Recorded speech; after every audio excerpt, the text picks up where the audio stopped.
사사기 제1장.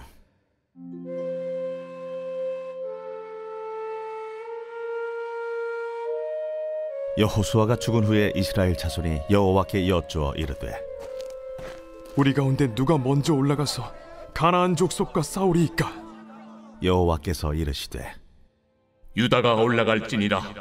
보라, 내가 이 땅을 그의 손에 넘겨주었노라. 유다가 그의 형제 시므온에게 이르되, 내가 제비 뽑아 얻은 땅에 나와 함께 올라가서 가나안 족속과 싸우자. 그리하면 나도 내가 제비 뽑아 얻은 땅에 함께 가리라. 이에 시므온이 그와 함께 가니라. 지난주까지 룻기를 마쳤습니다. 오늘부터는 그 룻기의 시대적 배경이 되는 사사기를 함께 보시겠습니다. 최소한 지금으로부터 3000년 전에 이스라엘의 역사 이야기가 지금의 저와 성도님들께 어떤 의미가 될까요? 사사기에는 아이러니가 있습니다. 샬롬의 땅이었습니다. 가나안 땅은 평안의 땅입니다. 그 가나안 땅에 들어왔는데 이스라엘 백성들은 그 평안을 누리지 못합니다. 안식의 땅에서 불안의 시기를 보냅니다. 그러기에 사사기의 분위기는 전체적으로 음울한 것이 사실입니다.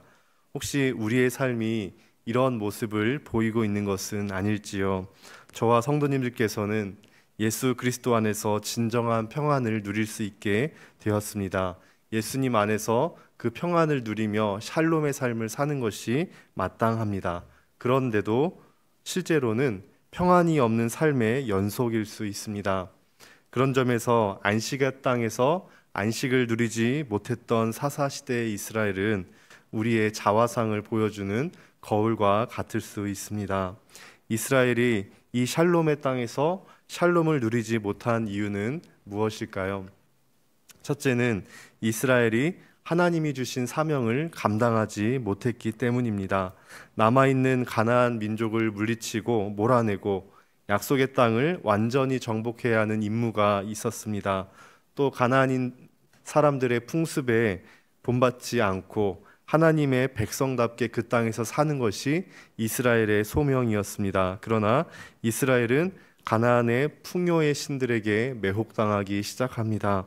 이스라엘을 탄생시킨 위대한 구원 역사, 그 일을 이루신 하나님을 잊어버립니다.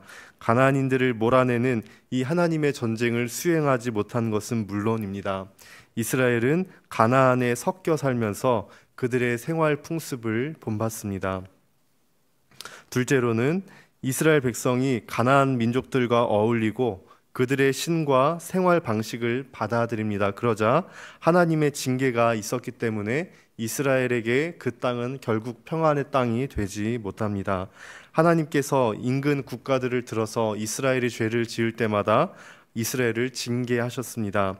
이방 민족의 박해로 그 땅에서 큰 고통을 당했습니다.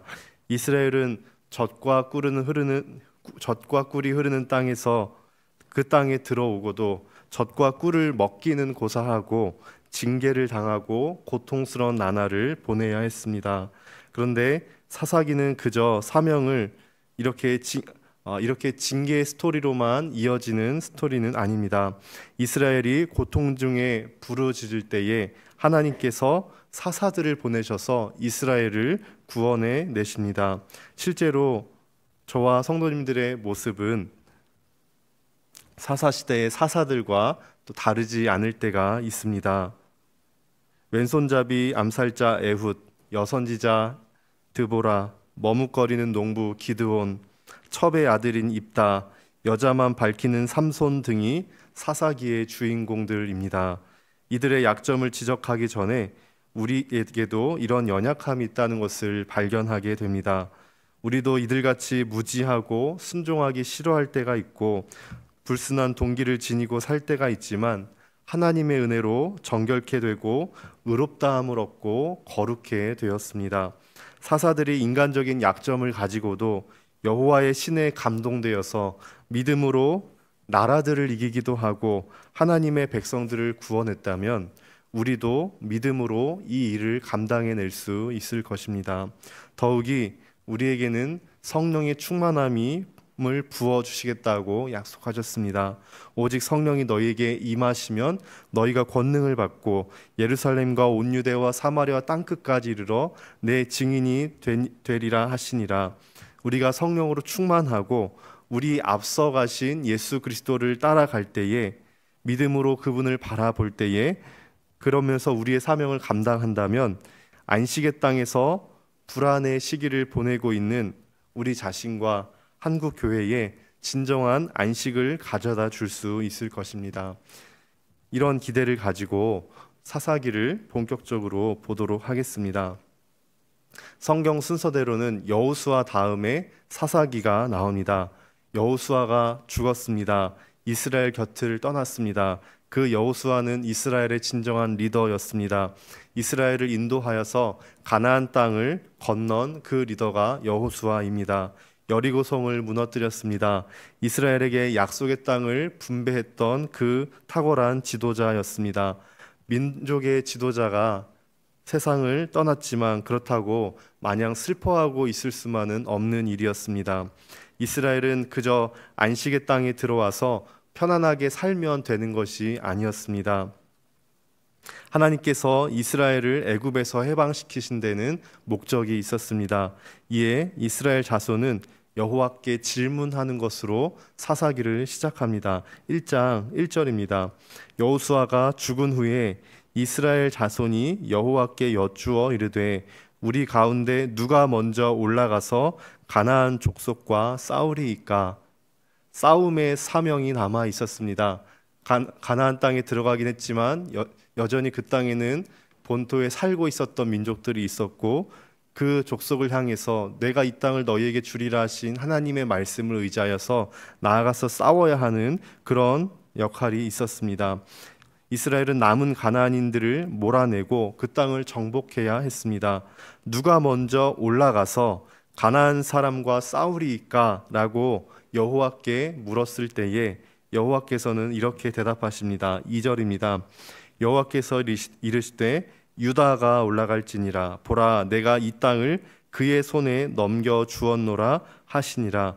하나님께서 그 12민족 중에 유다에게 올라갈지니라고 말씀하셨습니다. 그런데 유다가 자기 근처에 땅을 분배받은 시므온 지파에게 가서 함께 싸우자라고 제안을 합니다.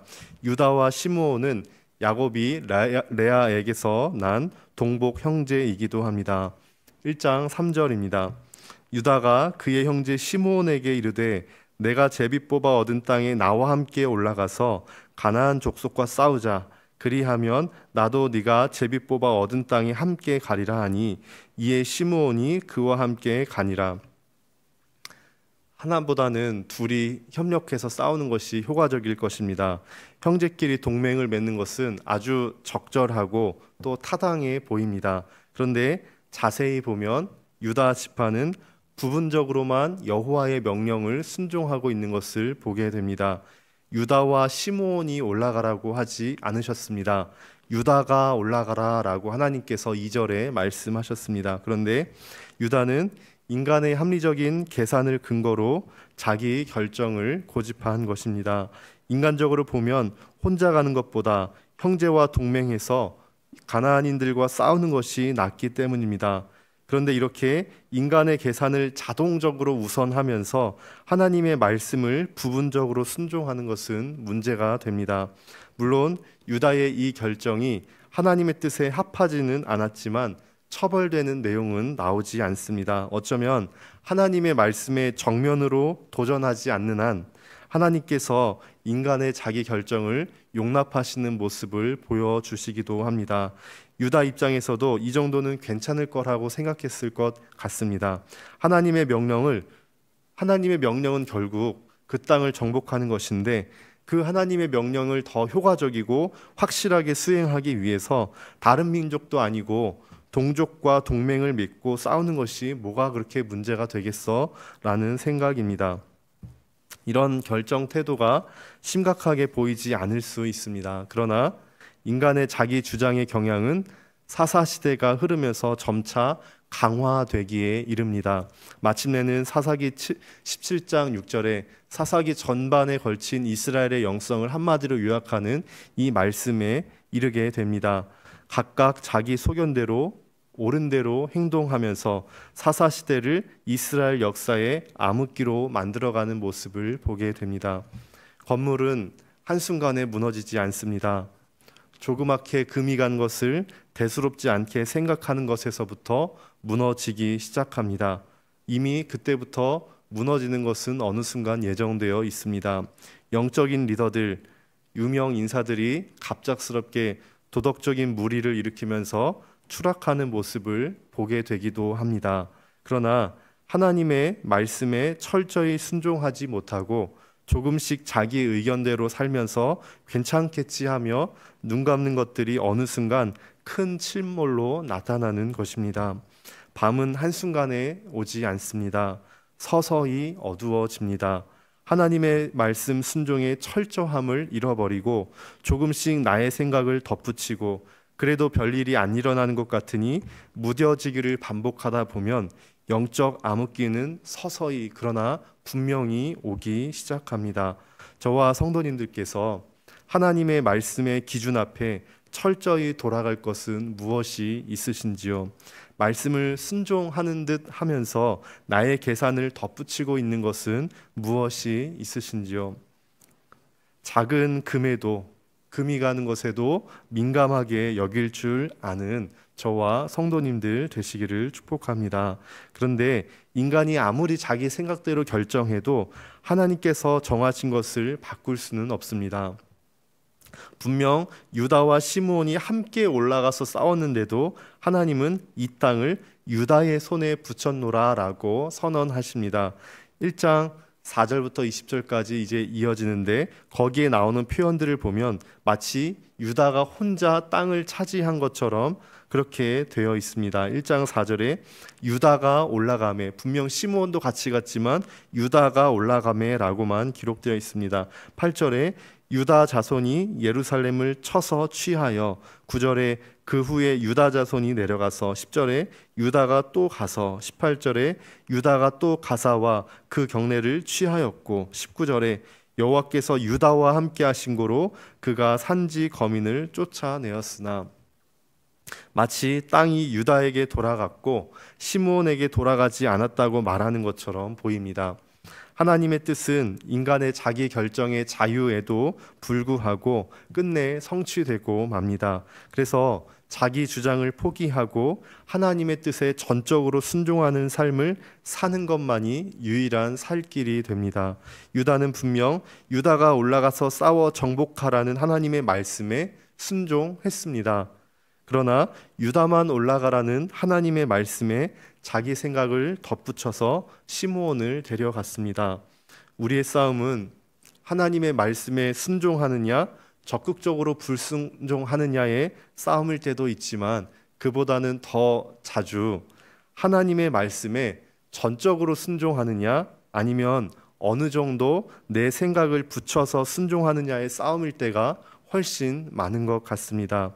후자의 경우에는 순종은 했으니까 그래도 어느 정도 양심의 가책이 줄어든 것 같지만 이스라엘의 영적 암흑기는 이런 작은 태도에서부터 이미 시작되고 있다는 것을 사사기 처음부터 보여주고 있습니다.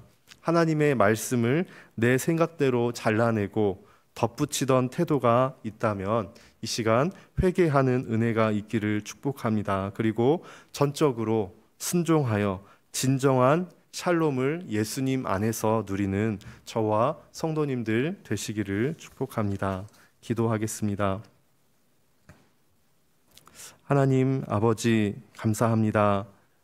우리가 예수 안에서 이제 진정한 평안을 누릴 수 있게 되었고 예수님은 세상이 줄 수 없는 평안을 너희에게 끼친다고 말씀하셨습니다. 가나안 땅에 들어갔던 샬롬의 땅에서 샬롬을 누리기 마땅했던 이스라엘 백성들처럼 우리도 그 삶이 마땅한데 혹시 이 샬롬의 정체성 안에서 오히려 불안해하고 그 복을 누리지 못하고 있는 것은 아닌지 오늘 말씀을 통해 돌아보게 됩니다. 하나님, 이스라엘이 하나님 주신 사명을 감당하지 못하고 이방 땅과 섞여서 샬롬을 누리지 못했듯이 하나님, 우리가 이 땅에 섞여서 이 땅의 것을 바라보고 취하고 하나님보다 사랑하고 있어서 샬롬을 누리지 못하고 있다면 우리를 용서하여 주시고 오직 하나님만을 따르며 진정한 기쁨을 누리는 삶 살아갈 수 있도록 함께하여 주시옵소서. 하나님, 하나님의 말씀에 순종하는 듯 하면서도 나의 생각을 덧붙이고 하나님의 생각을 발라내고 나의 생각대로 또 재단하고 있는 것이 있었다면 용서하여 주시고 하나님 앞에, 말씀 앞에 전적으로 순종하며 예수님과 동행하여 진정한 평안을 누릴 수 있는 우리가 되도록 함께하여 주시옵소서. 감사하며 예수님의 이름으로 기도합니다. 아멘.